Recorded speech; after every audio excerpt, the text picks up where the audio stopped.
Hi friends, welcome to watch the new video.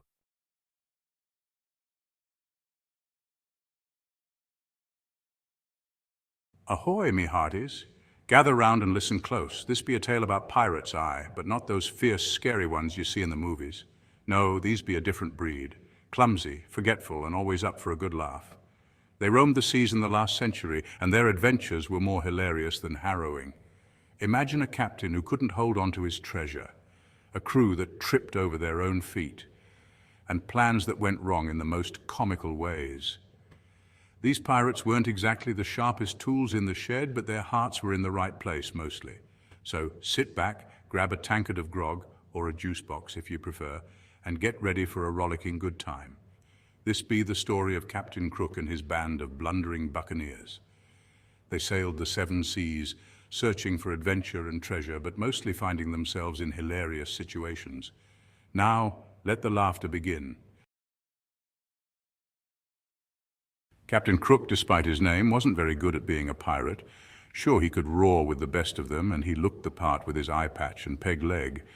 But when it came to the most important part of being a pirate, finding and keeping treasure, Captain Crook was a walking disaster. One time, after a particularly successful raid, Captain Crook managed to get his hands on a chest overflowing with gold coins. He was ecstatic. He danced a jig on the deck, sang sea shanties at the top of his lungs, and even shared some of his loot with the crew, a rare occurrence indeed. But his joy was short-lived. You see, Captain Crook had a terrible habit of being forgetful. He'd put things down and forget where he put them. Keys, his hat, even his parrot, Polly, who had a knack for mimicking his every word, especially the swear words. So it was no surprise that when it came to hiding the treasure, Captain Crook's memory failed him. He couldn't, for the life of him, remember where he'd stashed the treasure chest. He searched high and low, from the crow's nest to the galley, but the treasure was gone, vanished. Captain Crook was devastated, but the crew, used to his antics, just chuckled and patted him on the back. "Don't you worry, Captain," said One-Eyed Jack, the first mate.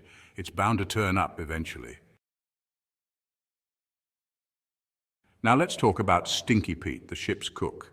He was called Stinky Pete, not because he was actually stinky, well, maybe a little, but because his cooking was legendary, and not in a good way. His fish stew could knock a seagull out of the sky, and his hardtack was so hard it could break teeth. One day, while sailing through a narrow strait, the pirates found themselves face to face with a fearsome enemy ship. Cannons boomed, swords clashed, and chaos reigned. Stinky Pete, terrified of battle, hid below deck, desperately trying to calm his nerves by baking. He grabbed whatever ingredients he could find, flour, sugar, spices, and a few overripe mangoes that were probably best left untouched. The battle raged on, and just when it seemed like the pirates were about to be defeated, Stinky Pete emerged from below deck. His face covered in flour and a wild look in his eyes. He tripped, stumbled, and accidentally flung the strange concoction he'd been making towards the enemy ship. The mango surprise, as he later called it, landed right on the enemy captain's head, covering him from head to toe in sticky, gooey mess. Blinded and humiliated, the enemy captain surrendered, and Stinky Pete, the most unlikely of heroes, saved the day. Section 4, the treasure map, fiasco. Every good pirate story needs a treasure map, right? Well, Captain Crook had one, but true to form, he'd managed to misplace it. "Don't worry, lads," he announced to the crew. "I'm sure I just left it lying around somewhere."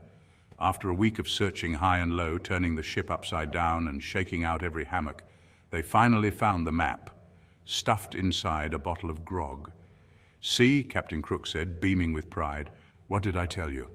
Now let's decipher this cryptic message and claim our prize." The map, drawn on a scrap of parchment, was faded and covered in strange symbols. "X marks the spot," One-Eyed Jack pointed out, tracing a shaky finger over a particularly large X. "That's it, we're rich," shouted Lefty Lee, the youngest and most enthusiastic of the crew. The pirates set sail, following the map's directions with unwavering faith. They braved stormy seas, fought off giant squids, and navigated treacherous reefs, all for the promise of unimaginable riches. Finally, after weeks at sea, they arrived at the X. And what did they find? A tiny, deserted island with nothing but a single palm tree and a colony of very angry crabs.